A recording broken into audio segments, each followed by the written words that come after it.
السلام علیکم دوستو، میں ہوں طلحہ خان اور آج ہم بات کرنے جا رہے ہیں کہ دریائے فرات کہاں ہے اور حضور صلی اللہ علیہ وسلم کی اس کے متعلق کیا پیشین گوئی ہے۔ موضوع کی طرف بڑھنے سے قبل آپ حضرات سے گزارش ہے کہ ہمارے چینل پر اگر آپ نئے ہیں تو چینل کو سبسکرائب کریں اور بیل آئیکن کے بٹن پر پریس کریں تاکہ آنے والی تمام ویڈیوز کا نوٹیفیکیشن آپ حضرات کو ملتا رہے۔ دوستو، کوہ ارارات کی برف پوش چوٹیوں سے یہ دریا نکلتا ہے۔ یہ وہی ارارات پہاڑ ہے جس کے بارے میں کہا جاتا ہے کہ یہاں سیدنا نوح علیہ السلام کی کشتی طوفان نوح کے اختتام کے بعد آ کر رکی تھی۔ یہ پہاڑ اس سلسلہ ہائے کوہ میں واقع ہے جسے آرمینیائی پہاڑی سلسلہ کہتے ہیں۔ اس سلسلے کی سب سے بلند چوٹی ارارات 16,854 فٹ بلند ہے۔ یہاں سے نکلنے والے دریا کا نام فرات ہے۔ اس دریا کے کناروں پر ایک بہت بڑی تہذیب آباد تھی جسے بابل کی تہذیب کہتے ہیں۔ اس کے ایک طاقتور بادشاہ بخت نصر نے یروشلم شہر کی اینٹ سے اینٹ بجا دی تھی، یہودیوں کا قتل عام کیا اور جو کوئی ہنر مند تھا اسے غلام بنا کر اسی فرات کے کنارے لا کر آباد کر دیا۔ یہودی اپنی عبرانی زبان میں اسے پرات اور عربی الفرات کہتے ہیں۔ یہ دریا ترکی سے گزرتا ہوا عرفہ کے شہر کے پاس شام کے علاقے میں داخل ہوتا ہے۔ عرفہ وہی شہر ہے جہاں سیدنا ابراہیم علیہ السلام کو نمرود نے آگ میں پھینکا تھا اور آگ اللہ کے حکم سے سرد ہو گئی تھی، یعنی ٹھنڈی ہو گئی تھی۔ آج بھی بلند پہاڑ پر وہ دو ستون لگے ہوئے ہیں جن سے باندھ کر حضرت ابراہیم علیہ السلام کو منجنیق کے ذریعے نیچے ڈالا گیا تھا، یعنی آگ میں پھینکا گیا تھا۔ آج اس آگ والی جگہ ایک خوبصورت تالاب ہے جس میں رنگ برنگی مچھلیاں تیر رہی ہیں۔ جرابلس کے شہر کے پاس سے گزرتا ہوا یہ دریا اس بڑے صحرا نما میدان میں داخل ہو جاتا ہے جہاں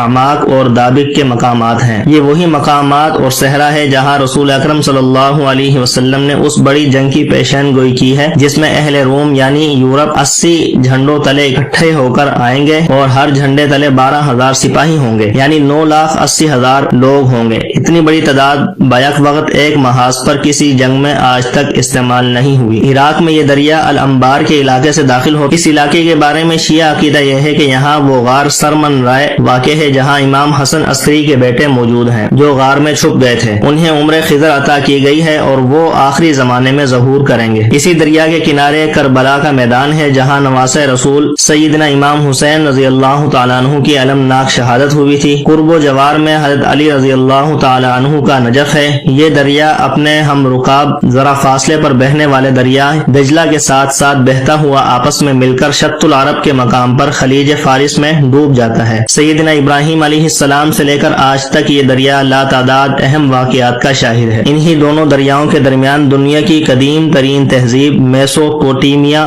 آباد تھی جو 3,000 سال قبل مسیح سے بھی پرانی تھی۔ اسی دریا کے کنارے حضرت ابراہیم نے اپنا سفر شروع کیا، مکہ کی وادی میں خانہ کعبہ کو اس کی بنیادوں پر استوار کیا، سیدہ ہاجرہ اور حضرت اسماعیل کے حوالے یہ مقدس سرزمین کی اور خود یروشلم چلے گئے جہاں آج بھی الخلیل میں ان کا مزار ہے۔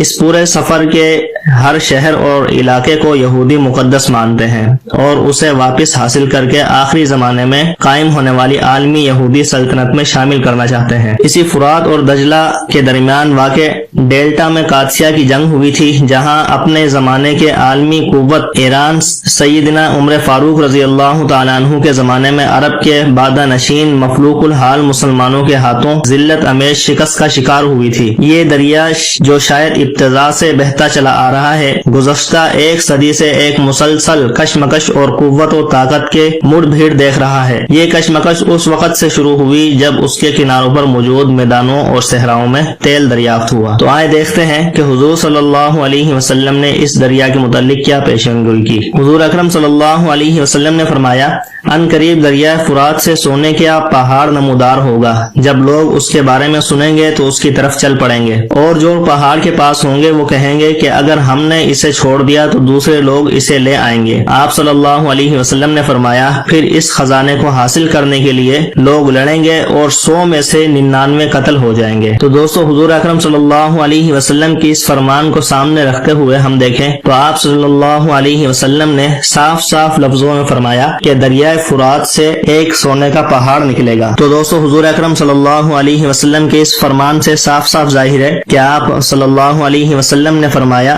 کہ دریائے فرات سے سونے کا پہاڑ نمودار ہوگا، تو اس بات کے اندر 100% سچائی ہے اور ذرا سی بھی گنجائش نہیں کہ اس کے الٹ ہم مطلب لیں۔ آج کل کے بہت سے صحافی حضرات اور تجزیہ نگار کہتے ہیں کہ جو اس سے تیل نکل رہا ہے یہ تیل وہی سونا ہے جس کو حضور صلی اللہ علیہ وسلم نے بیان کیا ہے، تو یہ سراسر غلط ہے، بلکہ آنے والے دور کے اندر ایسا ہوگا کہ دریائے فرات سے سونے کا پہاڑ نکلے گا اور 100 میں سے 99 لوگ اس کے پیچھے لڑیں گے اور مر جائیں گے۔ واللہ اعلم بالصواب۔ اپنے ہوسٹ طلحہ خان کو اجازت دیں اور اللہ حافظ۔